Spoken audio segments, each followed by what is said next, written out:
اس میں ایک بہت بڑی آگ جلائی گئی.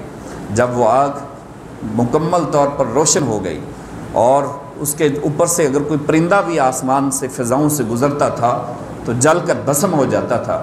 اس آگ کے اندر ابراہیم علیہ السلام کو ابھی ڈالا جانے والا ہے، اور آپ کے لیے جو ہے اسپیشل انہوں نے ایک بہت بڑا پھٹا تیار کیا، اس پہ رکھ کر، کیونکہ اس کے آگ کے قریب بھی کوئی نہیں جا سکتا تھا، اتنی بڑی تو آگ تھی، اس پہ رکھ کر انہوں نے حضرت ابراہیم علیہ السلام کو اس میں دھکا دینا تھا، اچھالنا تھا.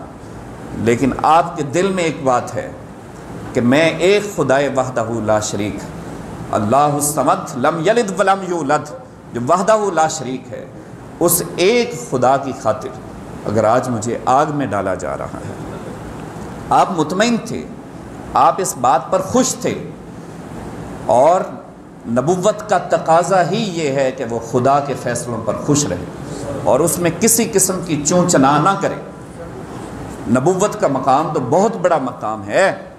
ایک مقام ولایت دیکھیے آپ، مقام ولایت پر جب انسان فائز ہوتا ہے اور خدائی فیصلوں میں اگر اس کے دل میں کوئی تھوڑی سی بھی کجی پیش آتی ہے تو اللہ تبارک و تعالیٰ اس ساری کی ساری اس ولایت کو چھین لیتا ہے جو اس نے فیض عطا فرمایا. اور ہمارے بزرگ اس کا ایک واقعہ بات کو سمجھانے کے لیے میں عرض کر رہا ہوں، بیان کرتے ہیں کہ ایک درویش جو کہ مقام ولایت پر فائز تھا اپنے دوسرے دوست کے پاس گیا، وہ بھی مقام ولایت پر فائز تھا، لیکن اس نے نگاہ کشف سے دیکھا کہ اس کی روحانیت چھن چکی ہے، اس کی ولایت ختم ہو چکی. تو اس نے اس کو بتایا کہ تمہاری ولایت تو ختم ہو چکی اور خدا نے تمہاری روحانیت چھین لی ہے جو تجھے مقام عطا کیا تھا. اس نے کہا مجھے وجہ سمجھ نہیں ہے. اس نے کہا بتاؤ تم ایک دن دریا کے قریب سے گزرے تھے؟ اس نے کہا ہاں بالکل گزرا تھا. اس نے کہا کہ دریا کے اوپر بارش ہو رہی تھی؟ اس نے کہا ہاں بارش ہو رہی تھی. اس نے کہا تمہارے دل میں یہ خیال آیا تھا کہ یہ دریا کے اندر بارش کیوں ہو رہی ہے؟ باہر انسانوں پر بارش ہوتی، فصلوں پر، کھیتوں کو سیراب کرتی، اور جو ہے وہ زمینوں پر، ہریالیوں پر بارش ہوتی، انسانوں اور جانوروں پر بارش ہوتی. یہاں پر جو دریا کے اندر بارش برسائی جا رہی ہے تو اس کا تو کوئی مقصد نہیں. تو نے خدائی فیصلے کے اندر دخل اندازی کی تھی، اس لیے اللہ نے تمہاری ولایت کو چھین لیا. تو اس نے اپنے چاہنے والوں کو کہا کہ میرے پاؤں کے اندر رسی ڈالو اور مجھے اس جنگل کے اندر گھسیٹو. اب وہ آدم علیہ السلام کا وقت تو نہیں تھا نا کہ اس کی 200 سال عمر ہوتی، کوئی 800 سال عمر ہوتی، اور وہ معافیاں مانگتا رہتا، توبہ استغفار کرتا رہتا. کوئی 100 سال چلو کرے گا، 50 سال کرے گا، اس کے جو ہے وہ 50 سال معافی مانگے گا، اس کی معافی قبول ہو جائے گی. اس کی تو ٹوٹل عمر 50-60 سال ہے.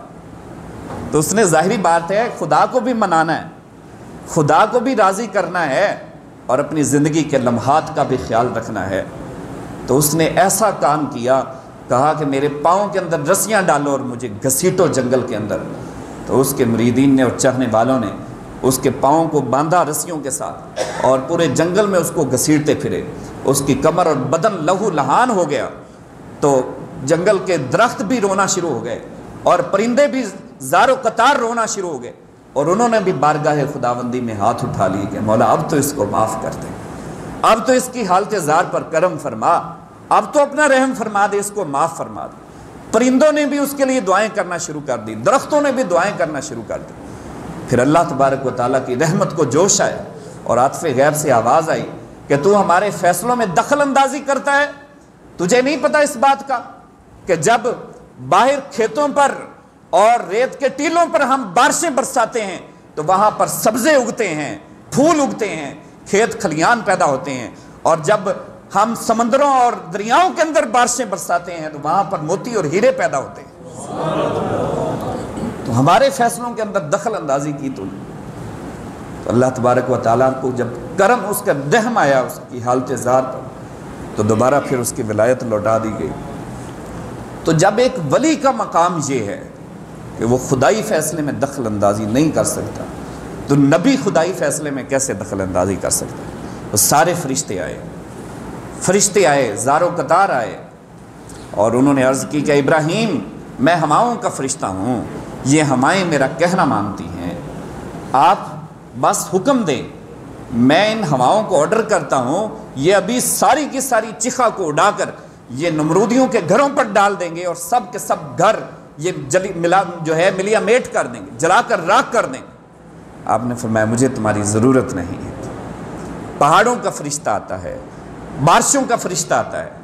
ابراہیم سلام ہو، آپ جواب دیتے ہیں، بتاؤ کس کام کے لیے آئے ہو؟ میں بارشوں کا فرشتہ ہوں، آپ حکم کریں۔ ابھی بادل برسیں اس پر، اس ساری چکھا کو ابھی بسم کر دیتے ہیں۔ پھر فرشتوں کے سردار آ گئے، جبرائیل امین آ گئے، اے ابراہیم اللہ کا حاجہ، کیا کسی بات کی ضرورت ہے؟ آپ نے فرمایا کون ہو تم؟ میں فرشتوں کا سردار ہوں، مجھے یہ بتاؤ کہ جس کی خاطر میں جل رہا ہوں اس کو میرے حال کی خبر ہے یا نہیں ہے؟ انہوں نے کہا خبر تو ہے۔ انہوں نے کہا کہ اگر اس کو میرے حال کی خبر ہے اور مجھے جلتا ہوا دیکھ کر اگر وہ خوش ہونا چاہتا ہے تو اور مجھے کیا چاہیے؟ اگر اس کی رضا ملتی ہے، یہ خاکی بدن جل کر فنا ہو جائے اور بدن ختم ہو جائے، جل کر راکھ ہو جائے، اور اتنی سی بات پر اگر وہ راضی ہو جاتا ہے تو مجھے اور کیا چاہیے؟ یہ تو سودا ہی بڑا سستا ہے، جا مجھے تیری ضرورت نہیں۔ اور اس کا ترجمہ کیا عارف کھڑی شریف نے، جنہ دکھاں تے دل بر راضی انہاں تو سکھ وارے، دکھ قبول محمد بخشا راضی دین پیارے۔ جے سونا میرے دکھ وچ راضی، میں سکھ نو چلے ڈاواں۔